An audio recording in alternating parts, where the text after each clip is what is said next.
This is the Big Woods Bucks podcast. Come explore the big woods and timber in North America with your host, Maine Master Guide and deer tracking expert Hal Blood.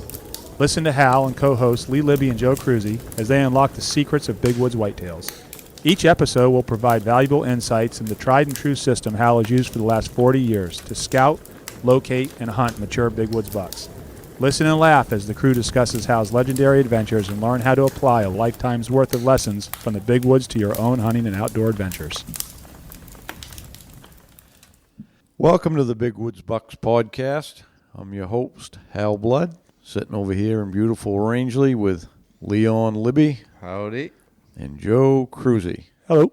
And today, our guest is Clint Campbell from Truth from the Stand podcast. We're kind of doing a dual podcast. He wanted to talk to us about big wood stuff, and so he's going to record it for his end of it too. So that's going to be cool.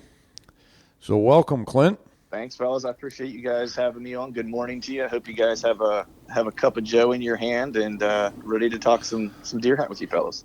We don't have any Joe because Lee wouldn't make us any. Well, I'll tell you, this is a true story. I left the house without my wallet. I actually stopped at the store, but Usually when anyone says this is a true story, I'm not lying. it's not the truth, but that's the truth. They don't give you any credit down here at the store in town? I do, but I just don't want to be that guy. I'll pay you next Tuesday for a cheeseburger today. That's nice that you guys have the have the relationship with the folks at the stores where you can get some credit. Around here, man, it's no cash, no service in these neck of the woods. Yeah, I hate to say this, but in my travels, I don't know, anything south of the New Hampshire border, right to the edge of the Rocky Mountains is it's a whole different world, Clint.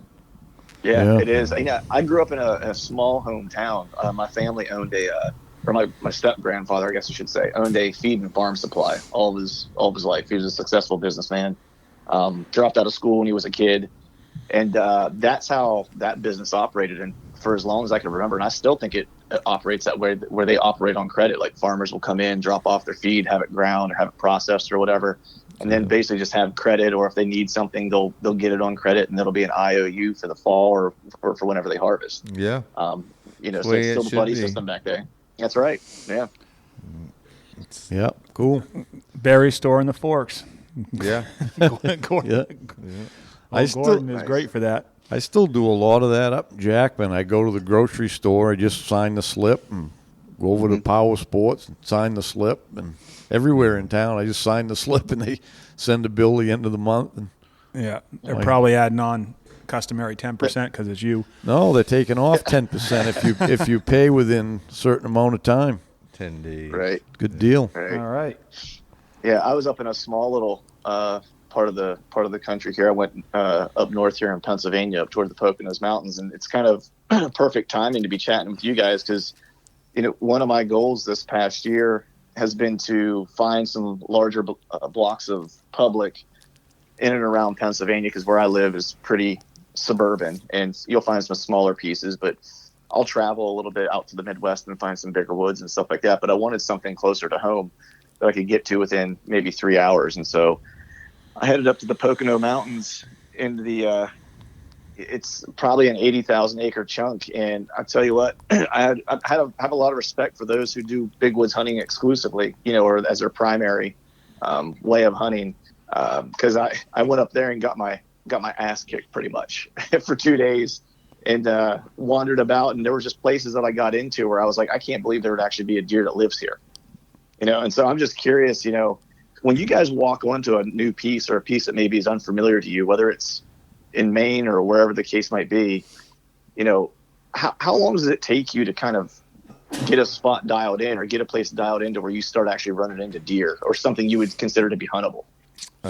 Sometimes you never do. Sometimes you just got to keep walking till you find them. Yeah. So we're not really looking for that. Like, you're looking for what we call like a pod of deer that you can kind of figure out, their bedding and their feeding areas and where you want to set your stand. I assume that's what you're looking for. And we might cover 10 or 12 miles a day just looking for that one bruiser track that we want to spend, the rest of the day on. And if we don't find him, or we find him late in the day, we might go back to that same spot. But it's I don't think any of us generally go right back to the same area every single day, unless there's something in there. Like if there's a buck in an area that we know goes 250 dead, yeah, I'll go back. I mean, is there a particular sign that you would look for that would tell you? So aside from a track, let's say, because I wasn't able to cut a track that I thought was decent. There was still just a little bit of snow, but it was also melted off. That even when I found tracks, you couldn't really tell, much about what that deer was. And I think the part that I maybe struggled with a little bit was, and I've seen this in different parts of the country that I've hunted, that the sign's not created equal in all these places. So I'll give you an example. The Big Woods piece that I've hunted, in the Midwest, that has really, good caliber deer. They surprisingly leave smaller sign than the smaller deer that I find in Pennsylvania, and I don't know if that's because mature deer's core ranges aren't overlapping as much there as they are here, or what the case is. And so I might have been getting bamboozled a little bit by the size of the sign that I was finding, and maybe walking past something that was good. So how do you guys kind of look at the sign when you're walking through, a big woods chunk outside of a track? Like, are the rubs, are you looking for monster rubs? Are they oftentimes smaller rubs, scrapes? Like, I guess just talk to me a little bit about how you guys what criteria you use to evaluate that. I just look for the signpost rubs, and if you're in that big a type of woods up there should be some, because there's not going to be the hunting pressure in that kind of woods to kill off the older age deer. So, but to find signpost rubs, like a lot of people say, I can't find any in my woods, especially Vermont's one. Guys very rarely ever find one there, but it's because the deer don't live long enough to create them, So those are made by deer throughout their life, and then other ones take over, and several might use the same ones. And in those areas, they usually stay signpost areas pretty much forever unless something drastically changes. So that's what I look for. And I think there's probably even though, you're talking the Midwest and big woods, it's a big tract of woods, but it's the deer there are, I'm assuming, are way different than what we have up here as far as their habits. I mean, we have migrating deer here. Not that makes the difference during hunting season, but I think my guess is that the deer down there are more keyed on your typical things like your food sources and all that, where they have a more predictable bedding area and that sort of thing. Where during hunting season, especially during the rut, I mean, like Lee was saying, they might go 10 or 12 miles or whatever, in a day. Right. So that Gorham Gore, when I started guiding for Hal, 2006, 100 years ago. Yeah, it's gated. Don't worry, buddy. It ain't the same. It ain't the same either. Chris is going to beep that out. Yeah, beep it out. So anyways, I came from southern Maine, which, down there when it was legal, we used to drive parcels of deer or farmland, and everybody knew where the deer were going to cross. They were either going to cross by the old hemlock tree or through the stone wall, or they'd cross the dirt road here or whatever. So when I started guiding for him, he gave me a township that was, 8 to 10,000 acres. And so when I first started, I started to break it down because those deer hadn't been hunted a lot. They had done a really nice job with a selective harvest. So these deer, once you bumped them or gave them a little pressure, they actually would cross in these pretty close to these same spots. Hal thought I was a little bit crazy, but I preached that once. I did a seminar in Kittery, and I was trying to get people that were a little bit timid or scared of the woods to just take a piece like 8 or 10,000 acres and break it down and get really comfortable and try and figure out the deer in that area, so that while you were tracking, you might be able to get ahead of that deer. But right. Yeah, that's and I'll often try to kind of do that and kind of look at a piece, on the map and try to concentrate my efforts in an area. Because, when you look at a piece, it's tens of thousands or however many thousands of acres. It can be a little bit daunting because you're like, where in God's green earth am I going to find deer in this whole chunk, especially if it's a spot where the deer density is low in general, that 8 or 10,000 acres becomes real small once you get comfortable with it. I can tell you.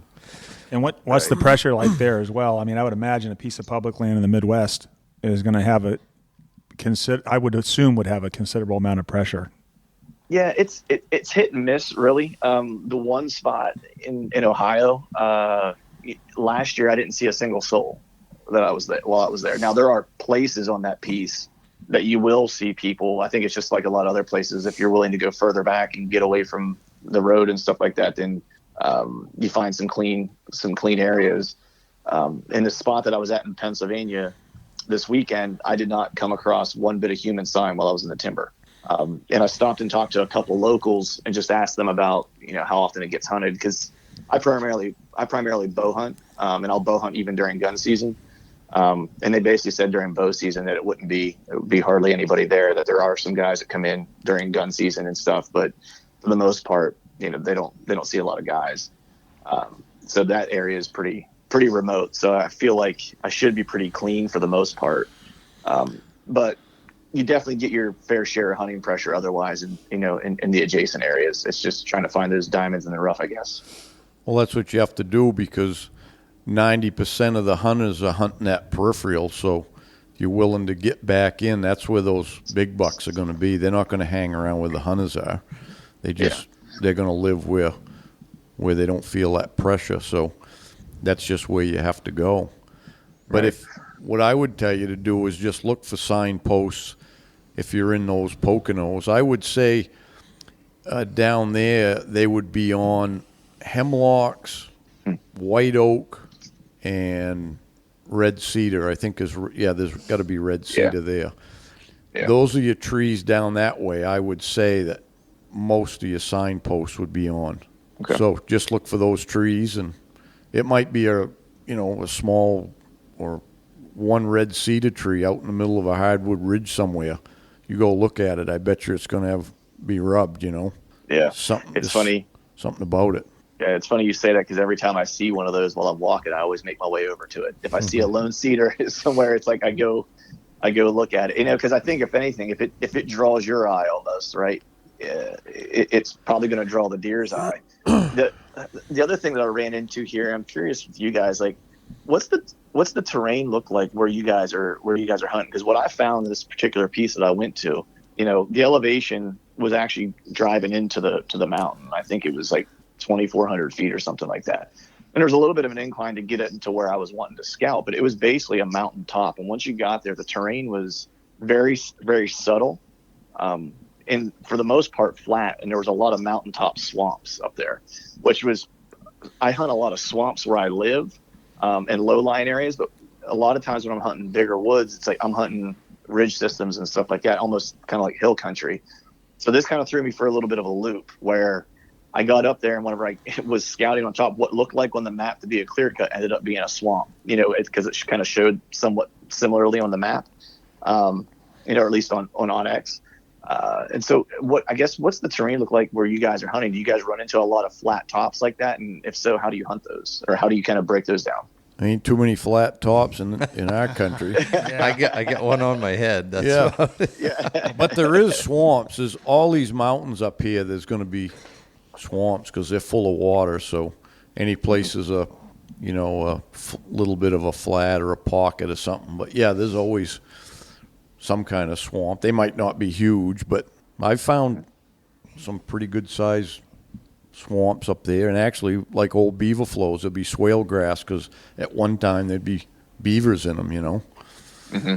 Yeah. And I did run into a couple guys that were actually trapping beavers while I was there. And so I don't know, I always kind of heard from some of my buddies that hunt in and around some beaver dams and stuff, told me if you find beavers, you're going to find deer. So stick around beaver dams. I don't know if there's any truth to that or not, but Well, I think there is.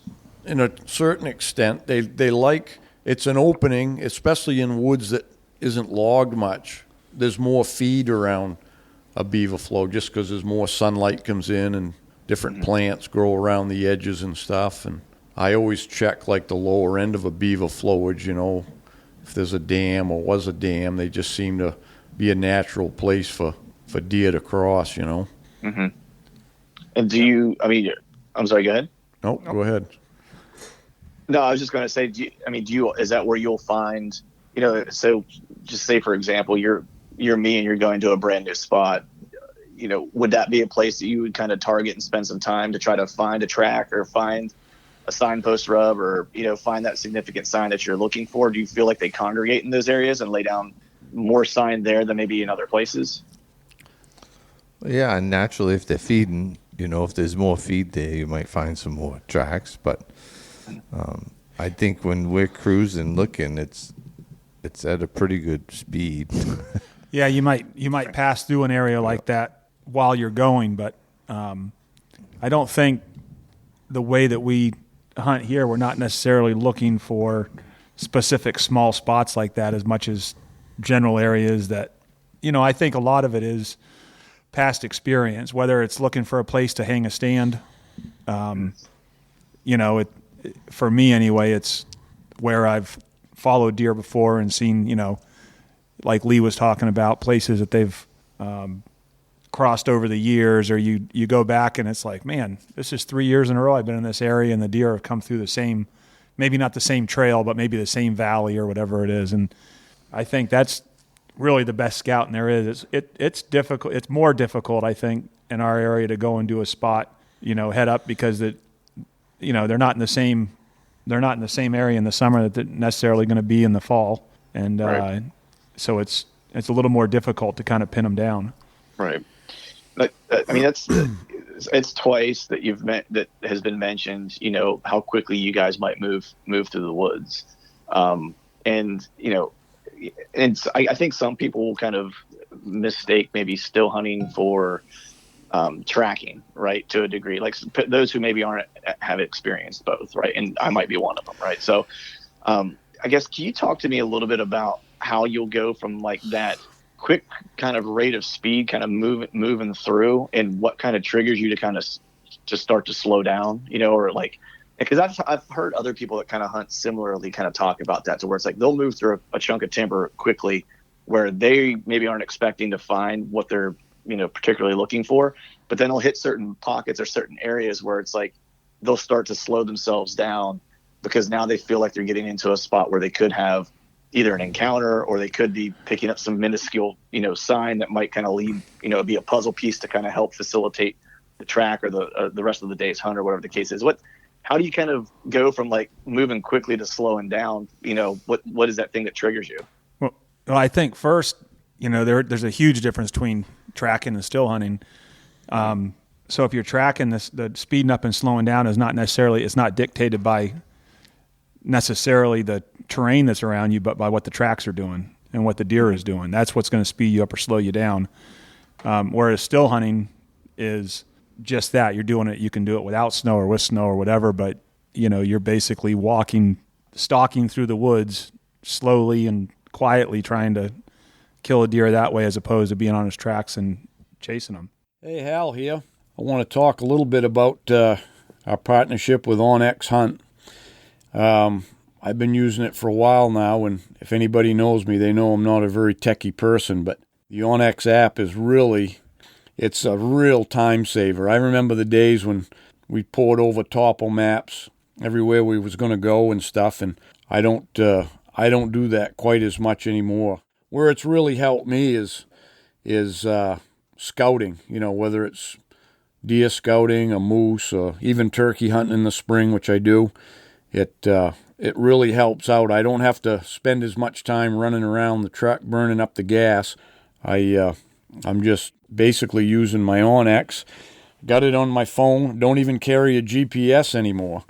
So I just download the areas where I'm going to be hunting, whether it's up north moose hunting, and I use it mostly on the satellite imagery. I like to see the cuts and the clearings and for turkey hunting the hidden fields and stuff. But everybody's using it now, from the game wardens to land surveyors, and just a great tool. And with our partnership with Onyx, if you use a code BWB, you're going to receive 20% off on your first premium or elite memberships. And you just go to onxmaps.com/hunt. You'll be glad you did. Good luck on the trail. Hi everyone, Big Woods team member Mark Sheeran here. Many of you know that I have a passion for helping people solve their addictions permanently. As a matter of fact, me and my team have spent the last 31 years helping more than 20,000 people move on from their addictions. So know this, if you or someone you love want to move on from an addiction for good, and you don't want to be stuck in a rehab or 12-step meetings or endless therapies, then you might want to learn about the Freedom Model and the St. Jude Retreat. To learn more, give us a call at 888-424-2626. All calls are confidential. Here's that number again, 888-424-2626, or go to soberforever.net for more information. I really look forward to helping you end your addictions for good. Here's that number one last time, 888-424-2626. Take care. I think maybe what they're talking about is, like Joe said, if you're on bare ground and you come to this big hardwood ridge where you can see a couple hundred yards, you could probably cruise through that pretty quickly. And then if you came into one of those cedar swamps or hunting down a brook stream or something, you might want to slow down because your eye's not going to pick it up so fast, But yeah, that would be, like Joe said, and obviously Hal's wrote the book on it, but, that deer track that we've picked for the day will tell us when to slow down and when to speed up based on what he's doing, or if he comes into a pocket of does, or if we think he's found a good spot where he wants to lay down for the day. But, yeah, we're going to have to send you a book. Send him a book, Chris. Nice. Yeah, I'll take all the help I can get, man, with the tracking and still hunting. It's how old are you? 42. Yeah, so you really should come up and spend a week with us at Pollen, and it would probably, if you're 42, in good health, good spirits, and you don't mind working harder than anybody else, this tracking's where it's at. I'm sorry, go ahead. Well, I was just going to say that it's going to be, the principles are basically the same. It's just that you got to incorporate the principles that I talk about into a different area because you got different trees. Down that way, you probably don't have as much logging as we have, which is what attracts the deer, especially, the does and the young bucks are always going to be around the good feed, the cuttings and that stuff. We don't have really mass crops to, that they seek out like you down your way. The acorns, those crops is really what dictates a lot of where the deer are on any given year, right? Yeah. Yeah, but we don't have that. Even people talk about the beech nuts here, which they're not reliable. They're every 2 or 3 years, and some trees have them, some don't. But they're just not enough of that to for the deer to be attracted and migrate to it. Because quite frankly, the bears have cleaned most of them up before they ever hit the ground, anyways. So it's not really, the mass crops is not a big factor. It's more about getting the kind of feed that's around the cuts. Right. But when I scout that stuff, I move along pretty quickly until I see the sign. I don't waste any time if I'm not seeing any sign. That sign could be tracks, it could be rubs, it could be scrapes or whatever it is, but if I'm not seeing sign, I'm out of there. I'm just passing through until I get to where I start to see some sign. Then I'll slow down and start trying to figure out how that sign is, connecting up with other sign or where it comes and goes from that particular spot. And that's it. Right. And then Right. you'll find within that, if you took a piece of woods that was 10,000 acres, your job really is to find out where that buck sign is in that 10,000. And along the way, you're going to figure out where there might be some does hanging. But to me, it's really irrelevant for the most part until you maybe get into the rut or something. You want to go check that out. But other than that, I'm just looking for where those old bucks are, where they're using it. Because any place you find that signposts and that type of stuff, that's where they travel. So that's all you're looking for, is to find those spots in that piece of woods is where they're traveling. And if you find enough of them spots, you can just connect the dots from one to the next and might figure out how they're getting through that woods. And they're using the lay of the land. It might be, they come down across some ridge in a saddle. There's certain ways they travel. I always call it the path of least resistance. They don't go normally traveling in the hardest place to travel. They're like anybody else. They want to walk in the easiest going for the most part, and they don't want to go in through the thickest stuff that a rabbit would go into. They don't normally want to do that. Now, I know that's where they go on the pressured deer, but we ain't talking about those deer. We're talking about the big woods type deer that they don't have the hunting pressure, and they can get bigger. You can almost, you see that sometimes, unless you're tracking and have a certain condition, you don't realize. But you'll say you're going across the cut and it's windy, and there's a lot of times you'll lose a track a little bit, like if it's snowing or if it's wind blown over and you're looking, and you can almost, after following that deer for a while, you can just you figure out ahead of time, like you go across the cut, you can almost pick where he's going, and pick the track up again, because they're predictable a lot of times like that. Oh yeah, same way on if it's a lot of bare ground or patches of snow, you can almost see where they're going to go. They're not going to dive in and just like get into the crap all the time. They might duck in there to look for a doe or something, but in their normal travel, they like the path of least resistance. And what I would do if I was you would follow the same as we would do here, is to find the sign, is follow the water, the trickles, the spring seeps, the little streams, and then also keep yourself in the transition zones between that hardwood and the softwood. Typically here we have the softwood, the green growth in the bottom, in the top, in the hardwood in the middle. Some places it's different than that. Some places there's hardwoods right across the top of these mountains, but we don't have that. But there's always a transition zone from the thicker softwood type to the open hardwoods, and that edge is just inside that transition is where they like to travel the most. Right. Yeah, that's, this past weekend I did find, there was one area that I had a little bit of topography to help me out, I guess, so to speak.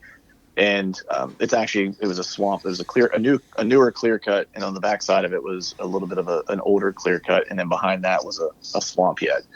And I kind of made my way through, ended up picking up a rub, and then there was just a little bit of snow in a couple of these places, and I could kind of see where there was a track. Couldn't tell what it was, of course, but at this point I was looking for proof of life. I just wanted to know where deer were headed and where they were going. So I started following it, and it, like you kind of said, wind blown, or it was melted out, so I couldn't see it. But at least here I had topography that was pushing them in a certain direction, so I kind of knew where the deer was going to go. And so I would lose the track a little bit, and I'd walk maybe 30 yards, 40 yards, 50 yards, and I'd see another set of tracks, because there was really only a specific way, if you were a deer, that you would probably want to go. And so that little bit of terrain was incredibly helpful. And I think the other part that kind of was throwing me for a loop was, I do hunt a good amount around clear cuts. And so without that edge, or without that defined edge, I was really kind of in no man's land to a degree. And without, tracks, or without an edge, or without significant topography to kind of help me navigate where I thought deer would kind of move and use to travel, I was really kind of throwing stuff against the wall and seeing if it was going to stick. But I think that's helpful, because there are a lot of seeps and runoffs that I was seeing on the maps. And I think when I go back, it's like I probably need to pay more attention to those particular places and spend some time there, because I think what you're saying, I think will be there, which will be those transitions between the hard and soft woods. And, that water, of course, will help me kind of navigate my way through. Yeah, I was just thinking when you were talking about topography and stuff. I was out a few days ago off trail riding, and I found this little valley that ran up, and it was all softwood, hadn't been cut. And instantly, it was just one of those spots that, I said, I got to come back and put a couple cameras in here, because there's no way, just because of the way the natural land and the trees that are in there and everything else, it's a travel corridor for sure. Sometimes things like that just jump out. Yeah, it was interesting because on the map I wouldn't have seen it. It was so subtle that unless I was there, I wasn't going to recognize that the topography was kind of defining that movement in that particular area. Hey, Hal here.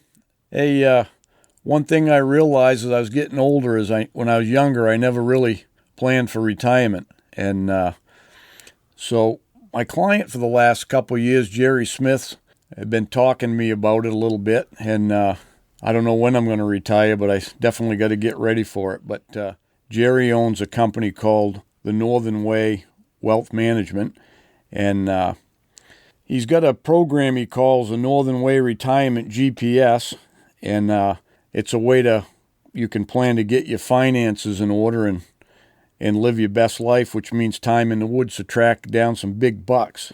Because, the problem is not getting enough time in the woods for most people. And, whether it's family or other hobbies or, just financial obligations, it cuts into your hunting time. So Jerry has partnered with Dave Ramsey in his Smart Vest program where he helps folks in his process. And Jerry has partnered with us at Big Woods Bucks to offer you your very own no-cost or obligation and Northern Way Retirement GPS. Just call or shoot Jerry a text at 715-551-4181 and mention the promo code BWB. Jerry's going to help you get some retirement time and some more income so you can hunt some more. Good luck on the trail. Investment advisory services through Retirement Wealth Advisors, LLC, an SEC registered investment advisor. Northern Way Wealth Management, Retirement Wealth Advisors, and Dave Ramsey are not affiliated. I guess let's talk about tracking real quick, or just tracks in general. Because again, I'm a novice at looking at tracks. I've seen what I've believed to be a big buck track when I've been in Missouri or Iowa, and have found maybe fewer of them in Pennsylvania. But how big of a track are you particularly looking for, and what all are you kind of gleaning from that track in terms of intel? Go ahead. Well, tracks are relative to the area anyways. And right. The deer you have down there, you're not going to compare them to tracks up here. Even your tracks, what you think are big tracks in the Midwest and Iowa and all that, they're still not going to be as big as the tracks we have here because it's a different subspecies of deer. Like when we've hunted in Ontario with this big deer, and any of that, kind of country, but the tracks still aren't as big as they are here. So it's not all about, it's you've got to be looking for what a big track is in your area. Mm-hmm. I've always written about here, it's a 3x3, I call it, but it's really, they're never really square like that. It's usually, if one is 3 inches wide, it's probably 3.5 long, could be longer, you know what I mean? Mm-hmm. It's always a little longer than it is wide, but I would think down there, if you're talking down around those Poconos, I would think those deer are similar in size to like Adirondack deer. Would that be right? Yeah, I think that'd be pretty fair assumption. Yeah. So down that way, I mean, I've hunted enough in the Adirondacks to know you probably ain't ever going to find a 3-inch one there. You know what I mean? You just, that's what you're looking for when you go there or down in your Poconos, good luck, Right. But if you see something that's 2.5 wide, that's probably on the big side for that area, see? Mm-hmm. So that's what you got to go by is what size is it for the area you're hunting. Right. There's other factors too, like, that big deer doesn't just have a big track. It might be a long deer with a super long stride, I mean, we can see them 30-inch strides up here, which is, that just tells you that's a big, long deer. And we all know those long deer weigh up much better than the short deer do. And then the width of the stance, like, how as we get older, our chest falls into our belly. Well, the deer's chest just falls straight between its front legs, right? So it kind of, as they get older, it pushes them out. So if those tracks are kind of overlapping, and one of the books has a good picture where the front track's actually a little wider than the back track. So it looks like the deer's got 3 toes in a sense, and that tells you that deer's wider in the front, which would basically tell you he's got to be 4 or 5 years old. Right. So, Yeah, but any of the mature bucks, no matter where you're at, they're going to have, like Lee said, they'll be wider apart, but they'll also drag their feet. That's a trait you can look for in the snow. If their feet are dragging in an inch of snow, it's probably a nice mature buck. So, and you got to think, you probably got buddies that weigh 250, 260 with a size 10 foot, and you probably got that one guy that weighs 140 that's 6'3" with a size 14, so you gotta, it's all relative. I have a size, I wear a size 9 lacrosse boot, but and I'm no 140. And the width of, the stagger of the tracks too is always something that you're looking at. Like what Lee was talking about, it's not just where the back feet are compared to the front, but overall how wide the tracks are apart.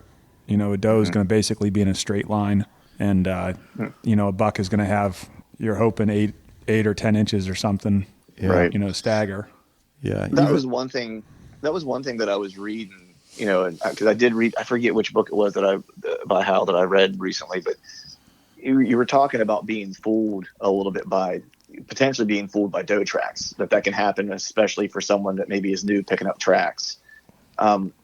How will sometimes a big mature doe, how are those tracks kind of look similar to a buck's track? How will someone get fooled by that? Well, they can be big, Sometimes I've seen some really big doe tracks up here. They wouldn't be like the size of one of them big old toe dragger bucks. They wouldn't be that size. But we got does here that'll go pretty near 200 pounds. So guess what? They're going to have a foot similar to a 200-pound buck track, right? Right. And but if you get on one of those, the thing is don't try to necessarily decipher, is it a buck or is it a doe? Just take it and you're going to figure it out. If it makes a rub or a scrape, it's a buck. But quite often, some of them, I've tracked bucks all day long where they went all night and never made a rub, never made a scrape or anything. They don't always have to do that. But a doe's going to act different. A doe's on a different mission. They're just feeding, mostly, and laying down. They're not going to, they might travel from one ridge to the next sometime just to get there, but they don't have the pattern of doing things like a buck does. But you can figure it out pretty quickly. You don't have to be on one of them doe tracks very far to figure that out. See where they took a leak, and you can tell that pretty quick. Right. And everyone's tracked a doe before. Everyone, that's all part of learning is you get all excited and think you got a nice track, and everyone's done it. Find out whether you're falling a little, fall a little ways like Hal was saying and figure it out, or jump it or whatever. When you jump it, you're like, oh, that buck's got to be right here. That couldn't be the one I was tracking. It was. So, I understand I shouldn't say understand. I recognize how you would pick up a track or a good track in snow, right? I think the part that baffles me is like, how would you go about doing this on bare ground? How do you track in bare ground? Or do you guys not, is that more something you just do strictly in the snow, and maybe you're just more specifically still hunting, whenever you have dry or, non-snowy conditions? Dry conditions, you're not going to track anyways. The only time you can really track on bare ground is if it's right after a rain or you had snow and it melted off and the leaves are flat, and then you got one day before the sun curls them up again, they dry out. It's not anything that happens a lot. A lot of times you might be picking through bare ground, because the snow's melting, or there's not much snow like underneath the green growth. You know, you might have got an inch of snow in the hardwoods, but you get in the green canopy and it's bare ground. So you're not bare ground tracking much at all. You're just, you know, if you're on bare ground, you're looking for sign, still hunting, you know, looking for big tracks punched in. Sometimes you can, if there's a big heavy one, you know, and he's got punching in up through the hardwoods, you can follow it. Right. But to see where it goes, but you never. You're not going 10 miles on it. You're not going. Yeah, you're not going to go. You can't cover enough ground to even probably catch up with them. The only time, it's kind of funny. I haven't even caught up to all that many on bare ground, but I caught up to 2 in one day. It was the funniest day. I caught up to 2 bucks on bare ground tracking them, and one in the morning, one in the afternoon. But usually it doesn't happen, you know. Right. I guess at that point, if you happen to cross, you know, bare ground, maybe you had a little bit of snow or whatever, then you kind of go back to probably what you're talking about, which is kind of thinking about what's that path of least resistance. If you are going to continue to pursue that buck, you know, what's he going to use and where is he likely going, right? Yeah, then it just becomes a still hunting day, you know, on bare ground. If we have to go, if we have a client, then, you know, you got to go and you got to make the best of it. So I would say my next tactic anyways on bare ground is to still hunt, but it's still, in my opinion, just a big scouting mission, you know. Mm-hmm. Even when I'm still hunting, I don't take 10 steps and stop and walk like a deer and all that. I go to spots where my memory or my history will take me to, I remember tracked a buck through here one day or tracked a buck through there one day. Let's go see what that looks like, you know. And looking for signpost rubs, because if I had to set, I'd set on a signpost rub all day. Right. Right. It's interesting that you mentioned, you know, you wouldn't be creeping through the woods necessarily, walking like a deer or walking like a buck or whatever. And that was something that I never really thought of consciously while I'm hunting. And I think a lot of people, even those who probably do hunt from the ground a lot and still hunt a lot, maybe don't think of it as often as they should, but using something to break up your cadence. Can you talk about that a little bit? Because that to me was just like one of those, like maybe not thought of often enough tactic that could be really, really helpful, which is breaking up your cadence as you're walking. Oh, I don't know. Like, so like I said before, if I was just trying to get across the hardwood ridge or something and you can see a couple 100 yards, you can just walk, you know, trying to get to that next cedar bog, where if you wanted to sneak down through a cedar bog and just take your time and kind of poke around and look really good, that would slow you down. But no, and I'm not, you know, if I want to walk quiet in the woods, I usually, you know, you can walk quiet in the woods, but I'd rather find a stream or a brook, we call it, and walk down along that brook, because I can still make pretty good time without having to worry about too much noise, because the water's going to kind of muffle it. I almost killed a big buck one day walking down a brook. The leaves would, you know, it was bare ground. The leaves were frozen solid, and it sounded like he was walking on potato chips. And I just, this buck and doe had just crossed the road. We saw it cross the road. I knew about where he was, and Breakneck Brook ran down through it. So I jumped right in the brook, and I went about 300 yards, and there he was getting ready to mount that doe. And I won't tell you what I was shooting for a gun, but it was a Remington 700. And I don't know why I'd pulled the gun apart to clean it the night before, and I put a drop of oil in that firing pin mechanism, and that wouldn't go forward fast enough to... It would leave a dent in the primer, but it wouldn't make it go off, and that deer walked away. But so, you know, if I slow down, it's got to be in a pretty good spot where I think there might be something right here, and just kind of sneak through. And if there's not, then I can't help myself. If I get into a spruce cedar bog, I can't help myself but just to creep. Yep. If there's no deer sign, it doesn't.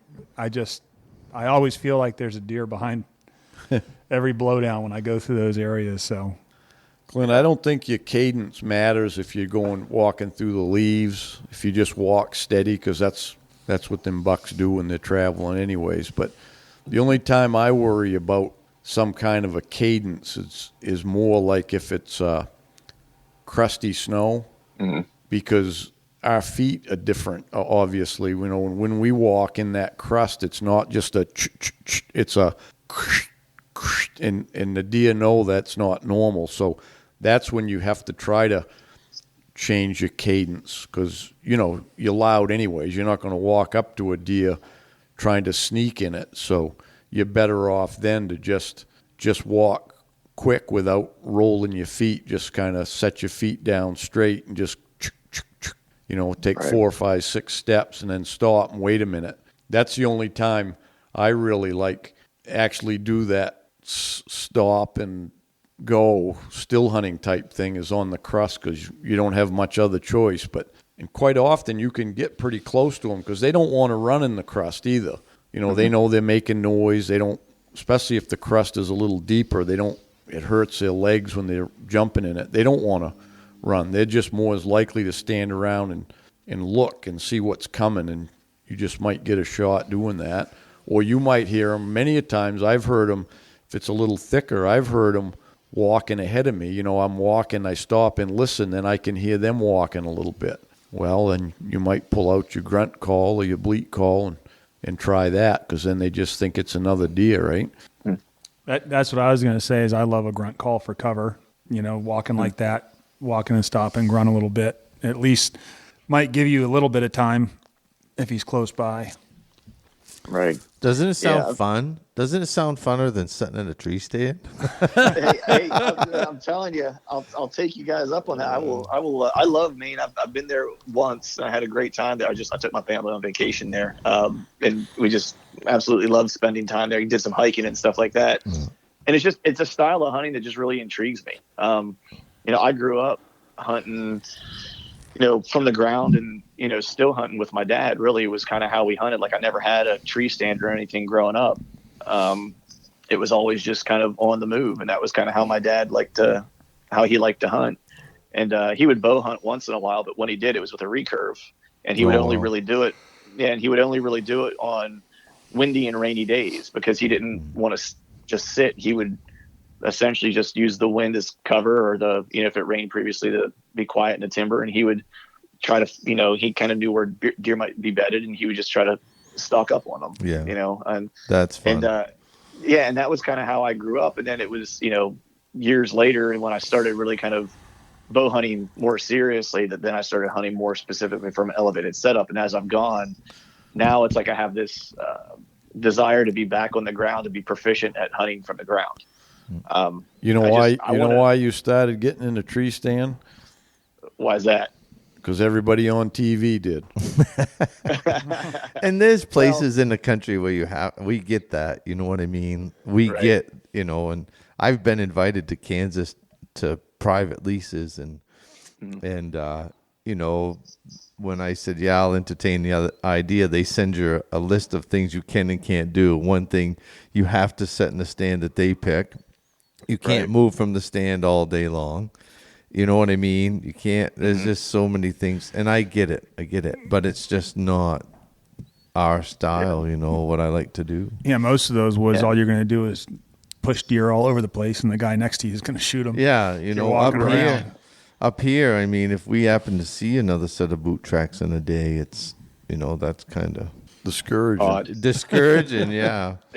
I mean, there is a little bit of combat hunting that goes on over here in Raisley, but it's not the end of the world. I mean, we can always find a place to get away. Right. And I think that, to me, is why I, you know, have this interest of being able to hunt from the ground, is for that reason, is because when you live in a state like Pennsylvania that has as much hunting pressure as we do, the places that are often open and maybe that don't have as much pressure are places that people can't hang tree stands, you know, because they're not willing to hunt from the ground or whatever the case is. And so I started kind of recognizing that, and I was like, well, I need to become more proficient at this, because these are areas that are probably going to have the best opportunities, where mature deer are going to run to, because they're getting away from people, and no one can hang a tree stand in here, you know. So that was really kind of one of the reasons for, you know, wanting to try to get better at it. And I did have a couple encounters from the ground last year. I wasn't tracking, but had a couple decent encounters. So I have a lot to learn. Yeah. Well, there is a lot to learn. Like I said, I still read the books before deer season. I start to freshen up, or I pick up a chapter, because I mean, it's a hard lesson on the first day of good snow when you screw something up and you're like, shit, I knew better. Right. Yeah, I remember a couple of years ago I was talking to Hal about aging tracks and asking some questions and everything, and he says, "Well, I covered it right in the book. Didn't you read it?" Oops, sorry, boss. But not last night. Sorry. Because that's really one of the, to me, that's one of the most challenging parts of tracking is aging. Hey guys, Joe here. Wanted to take a few minutes to talk about Lake Parlin Lodge. We're a 4-season lodge located just south of Jackman. We've got cabins, lodge rooms, mini lodge. We're a big snowmobile destination in the winter, full restaurant, bar, all the amenities that you need for your trip. Open obviously through the summer, right on the lake. Kayaks, canoes, all included with the cabin. We also do a lot of weddings, so if you're looking for a destination wedding, we can do a wedding up to 200 people. And of course, we've got our hunting season, moose season, deer season. So check us out. We're at lakeparlinlodge.com. Hey, Hal here. Just want to take a minute to talk about the hunting club. And you can join by going right online at bigwoodsbucks.com. But anyways, I've got all my information is going in there. And it's a place where you can get together and look at my films, tips, writings, and all of that. And the best part is there's forums for you to communicate with, the rest of the club members, talk about Bigwood stuff and all of that. So anyways, $36 a year, cheaper than getting a Starbucks once a day. So join up and hope you see you're on there. So what is the kind of the process for that? Because, I mean, I could look at a track and just me being newer at it, I wouldn't be able to tell you if it happened last night or if it happened 3 days ago, depending on what the weather conditions were. Have you ever listened to this podcast, Clint? I have. Yeah. I recently read one of the books. Good. No, yeah. I mean, I'm sure everybody's got their theory, but I like my theory of when I first started, and I was actually taught this by Kevin Harrison, who used to guide with us. And so, at your age, you've probably started getting up during the night to go pee, But I'd go, before I went to bed, I'd go step in the snow outside. And then when I get up in the middle of the night, I'd go outside and put my foot in the snow again right beside of it. And when I get up in the morning, before I got dressed, I'd go put my foot in the snow. And then when I walked out fully dressed, I'd reach down and I'd touch all 3 of those spots. And you could clearly see the difference, you know what I mean? So that to me was the easiest way. And then, just trying to stick your fingers in there and see what they feel like. And then, Hal's probably got different ways, but that's an easy way to get started. It's the crystallized edges, Lee. I know the crystallized edges, but if you're looking at crystallized edges or you're looking at blown in snow, you know what I mean? That's why, because you can tell the track at 9 o'clock at night and a track at 4 o'clock in the morning is night and day. All you got to do is stick your finger in there. Right. That's interesting. I would have never thought to do that, and it's logical. You can think of a lot of shit with a half a gallon of whiskey. There's some truth to that. I don't know how much good my thinking will be at that point, but I might have had that thought before and thought better. It is extremely logical, but I haven't reached the point yet where and I'm pushing 50. I don't have to get up at night, so if I don't have to, well, you ain't into that half a gallon of whiskey. Yeah, more beer and whiskey. Okay, right. But that does make sense. Yeah, no, it does. I mean, it's turn logical. your phone off. Right. Yeah. I'm usually the one getting shit for that. Joe's got calls waiting here. They're lined up. They can wait. Lined up. The aging thing, Clint, is the hardest thing in tracking. Some people try to think of all the other things that are hard, working the track, but aging is really, it's the hardest thing because if you don't take a track, if you don't know if it was made last night or 2 nights ago, you're already up against it when you get started. You know what I mean? Right. So aging is the most important thing, and it's something the truth of the matter is it's something you can't really, you can teach people the kind of the principles of it or what to look for, but it's, everybody sees things differently. So what I see, I don't know what you see in your eyes, because I've had people with me guiding people and show them a track that was made an hour ago and one that was made the day before, and they could not tell the difference. I'd point out the difference, and they couldn't see any difference. So everybody looks at things through their own eyes. Right. So you have to see what you see and get the experience to see the difference. And it just is experience. You just got to go out and keep doing it, and keep looking at them, and have the experience of thinking you were 3 hours behind a buck, but you were 10 minutes behind them, and you jumped them and screwed it up. You know, you just have to do all of those things, or you ain't going to learn it.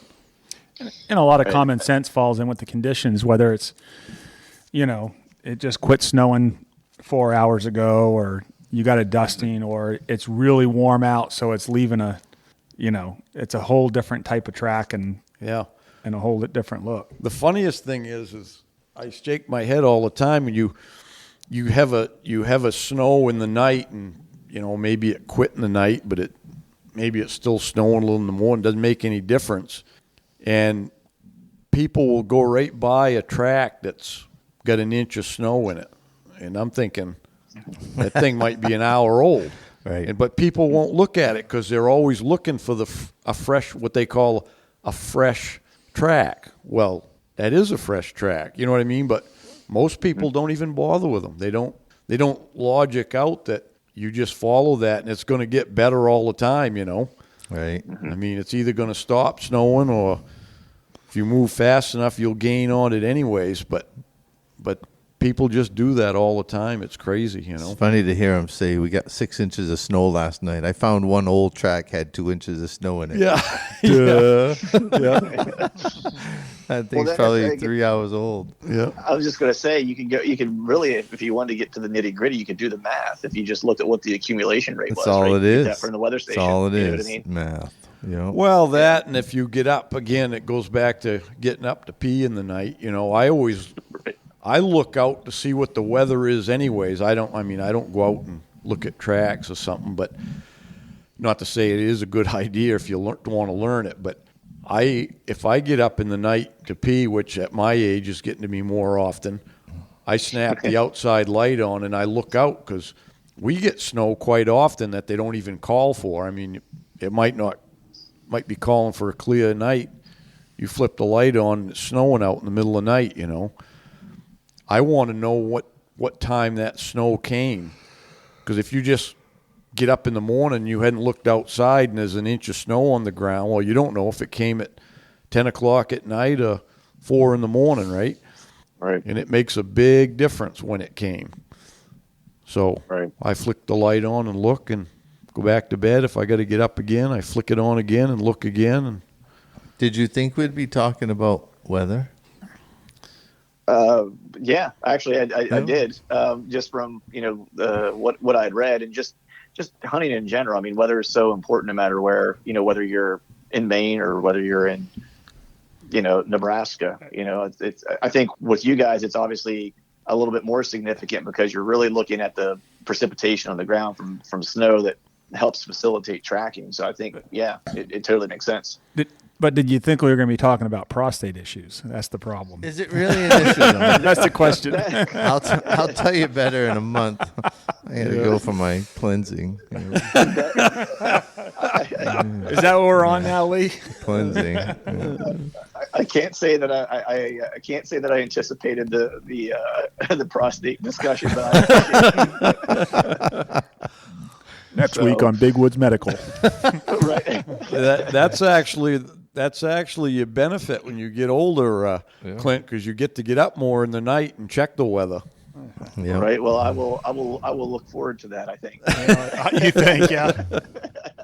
So, Hal, I want to circle back to something that you mentioned, because it's interesting. Doing this podcast for 5 years, I've had the pleasure to talk to guys like you and a bunch of guys who I look at that are folks who I think are just some of the best deer hunters that, in the country.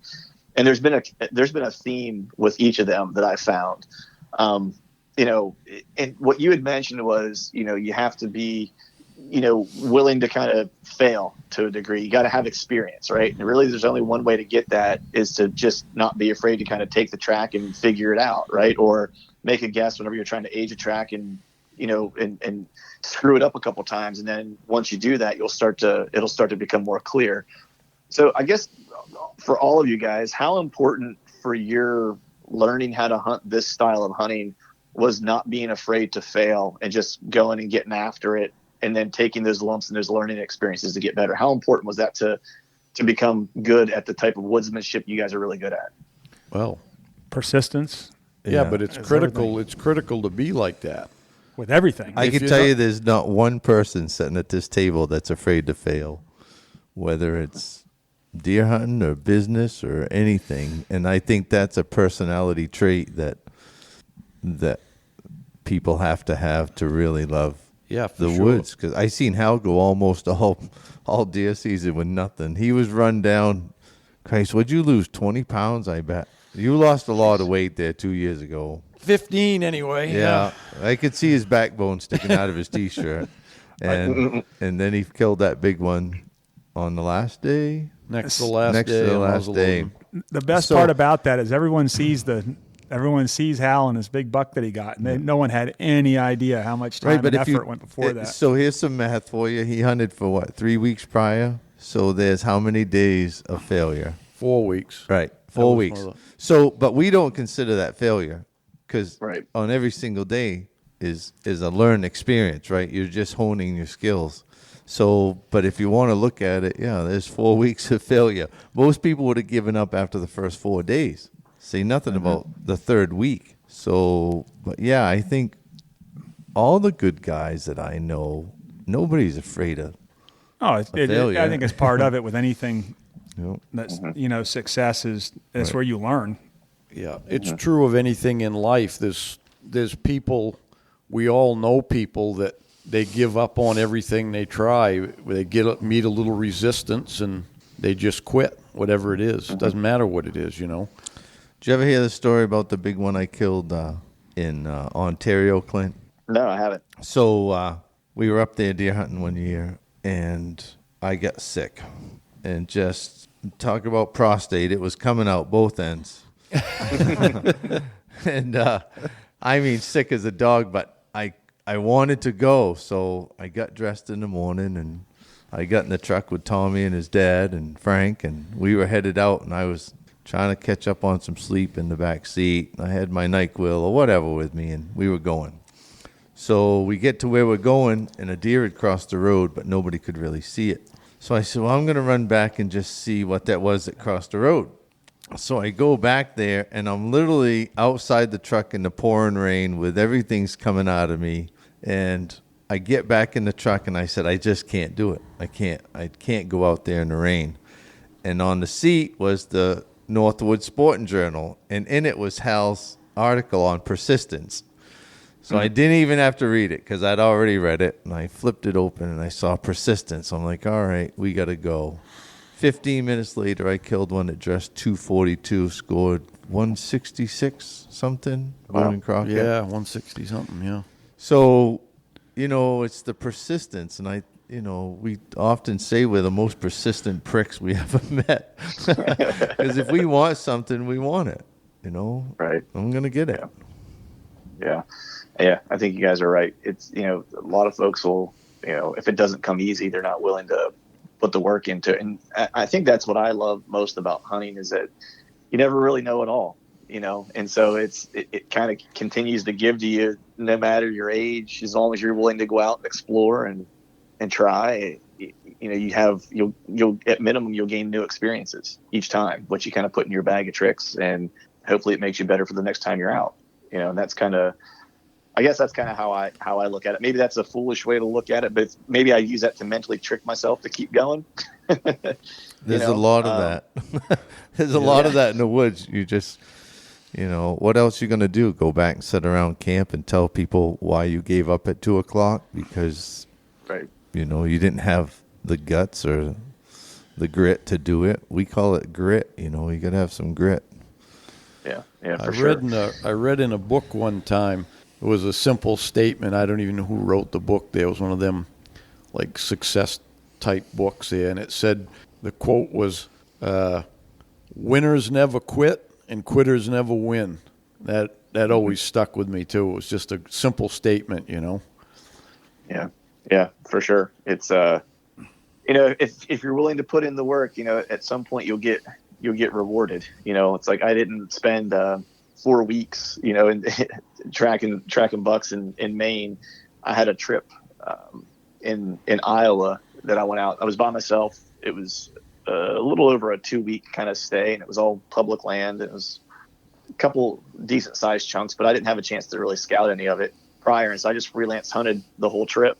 And the bummer of it was I actually had a good encounter with a really big deer that I didn't get a shot opportunity at. Ended up with I missed one 2 different times.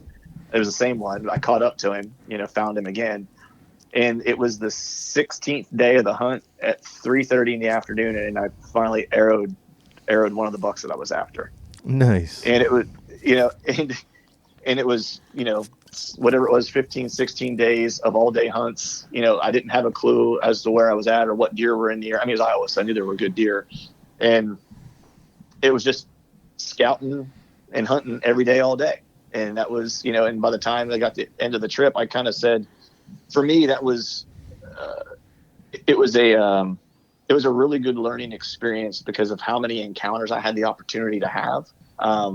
And I was in a place I'd never been before. And so I was having to try to interpret sign that I was seeing, kind of how, like what you were saying, it's like every place that you're at it's different, right? So a buck track here might be different than a buck track, in just say Missouri or whatever the case is, right?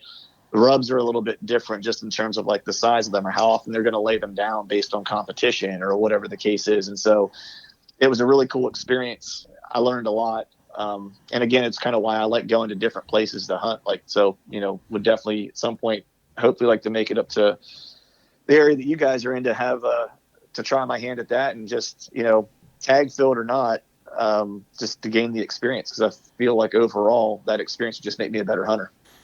Oh yeah, for sure. For sure it is. Yeah. So, well, hey fellas, I know you have a bunch of other stuff going on this morning, so I don't want to keep you, too awful long here. I appreciate you guys making some time to chat. I have one more question for you guys, if you guys would entertain one more question. Sure. All right, we'll do it. Yep. Cool. So for each of you, I'm always kind of curious, what influences folks have had. And so if you were building a basketball team for the NCAA tournament right now, right? And you could only pick three hunters. It was a 3-on-3 tournament, right? You had to pick 3 hunters that you thought were the best hunters, or maybe they're the guys who influenced you the most. Who would those 3 hunters be? Not Jackie Bushman. Putting pressure on people here, ain't you? I could answer it. I can answer it. Yeah. Go ahead, Joe. I'll after you. No, I would say, just because I know them all well and I know what their track record is, and Lee, don't take offense to this because I can always learn from you too. But I would say I'm not in the list. If you pick me as one of your three. For me, because it's right there, is Hal, Rick, and Matt Vining. Yeah, because they're all local boys. Those are the three. Those are the 3 guys that when I got a question, I'll call and pick their brain, and it's just simply on their experience in the woods that we hunt and their success and everything else at the type of hunting that we do. Yeah. It speaks, for itself. Yep. So I would go next? Obviously Hal and Rick Labby, obviously, both good friends and mentors and just solid people. You want to talk about 2 people that don't give up. And then my third one would be Kevin Harrison, and I'll tell you why, is because that guy can calm me down from anything. Like somebody's going to get hurt, and all I need is a phone call from Kevin, and life is good again. When's he coming hunting, by the way? Well, once we start making this a job, I'm sure he'll come back. Yeah, he did come up. Was it He's been on the podcast. Yeah, but he come up hunting. He stayed at the lodge. Yeah, with, he did. He did come up. Was once, it that's last right. fall? Yep. But Kev's always No, good, before. and Kev's a story. Here's a guy that started working for Hal in the early 2000s, and if that guy wants to hunt, he's killing something, when he can and when he wants to. But no, he was good. When I say that because when I started for Hal, me and Kev lived together for the first couple of years, and I just would sit down at night and I'd bounce questions off of him, and it was always a good logical answer, and never, geez, I don't know. But, There's a lot of guys. There's a lot of guys. Like, so many. Yeah. Lee Shantz, the good Lee. Yeah, Think Lee. of the knowledge he's got from the Yeah. years, and Yeah. I mean, as a young hunter, Nick has awesome, Yeah. feel for the woods and woodsmanship and everything. So there's a lot of guys that have those skills that have been doing it a while. The thing that makes a hunter, the thing that makes me want anybody on my team, whether it's my business or my hunting, is the personality. And all the guys we're talking about right now, if you called them tomorrow and asked them a question, they would give you their honest opinion.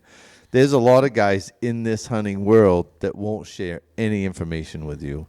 They don't want you to be better. They don't want you to maybe shoot a bigger buck than they do.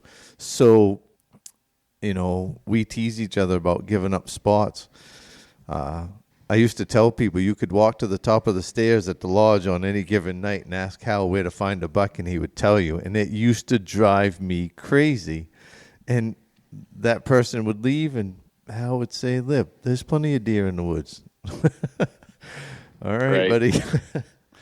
Yeah. So, that's the personality trait that you want on your team no matter what you're doing. Yeah, no, I agree with that. And that's one of the things that I've actually found in doing this show for as long as I have, is that the guys that are really good, they don't mind helping. Right. Because they're in it for the right reasons. And, the filled tag at the end of the day is the icing on the cake, but it's the conversation like we're having here, and the friendships and the memories and the relationships and all those things are really kind of the important part. And hell, if we get to string up a few bucks together at the same time, then that's just icing on the cake, So, but how about you, man? Who are your three? Well, you see, I've got to go way back because I'm the old guy, kind of probably started this thing here. So I got to go back and say, like, my father, because he took me when I was young, I mean, he gave up some of his hunting time to drag me along when I was 5-6 years old. You know what I mean? With my BB gun and my plastic toy gun. See, that was my informative stuff to get me out there. And then the other one that had the most influence on me was my father's cousin. That him and two of my father's cousins and another guy owned. We called the lodge. It was their hunting lodge down on the coast of Maine, down east. And that was kind of like my training grounds into my real hunting. Because before then, I didn't get to go, I'd go a day here when my father could take me, But when I was 16, when I could go on my own, because up in Maine, you had to be with an adult till you was 16, still do. But I got to go down to that hunting lodge, and my father's cousin, his name's Stanley. He's passed on now, but he kind of took me under his wing because he'd been married and divorced, and he had two girls that, because of his divorce situation, he never really got to see them or whatever. But so he kind of took me under his wing, and he taught me a lot about deer hunting. Now, granted, it wasn't about big woods hunting, but he taught me a lot about deer hunting. And we had a pretty good piece of woods we hunted there, and it was like that.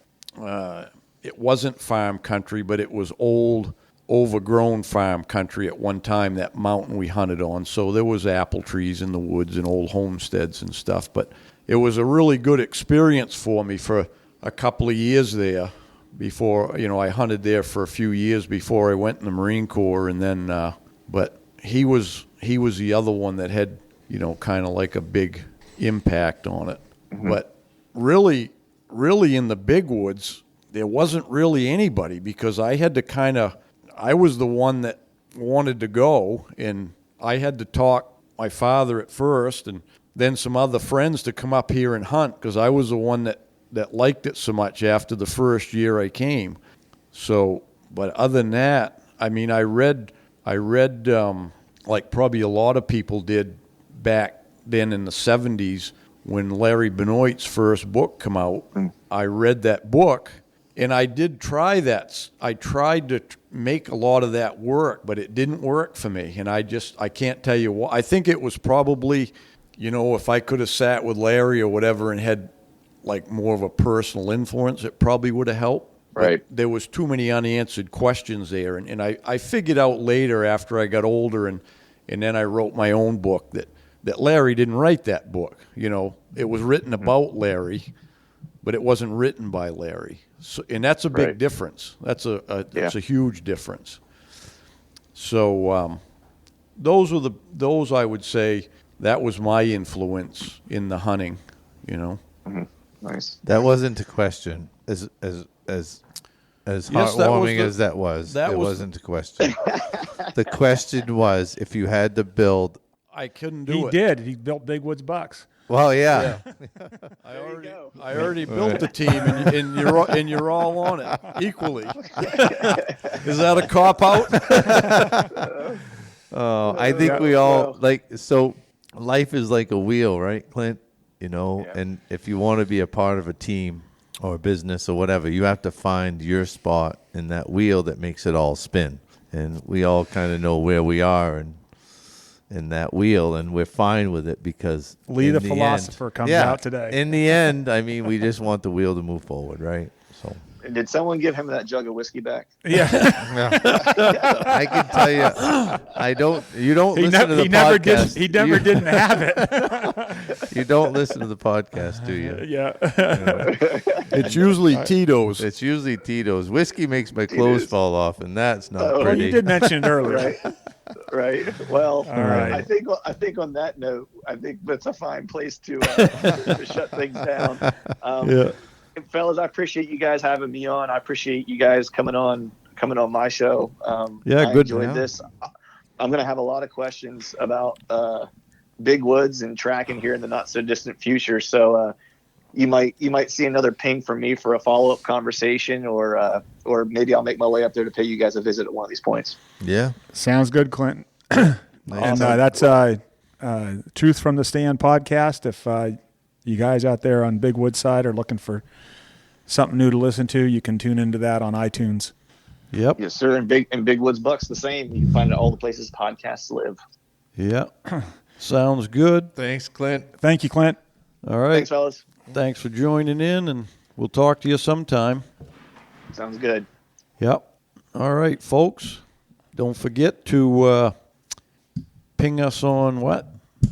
Ding us. You got to ding us on YouTube. Subscribe on YouTube. Subscribe on YouTube. Check us out on Facebook. What else? We got to Instagram. Bo's doing that. And what else? You covered it. Support the sponsors. Oh, I was going to say something else, but I can't remember. Yeah.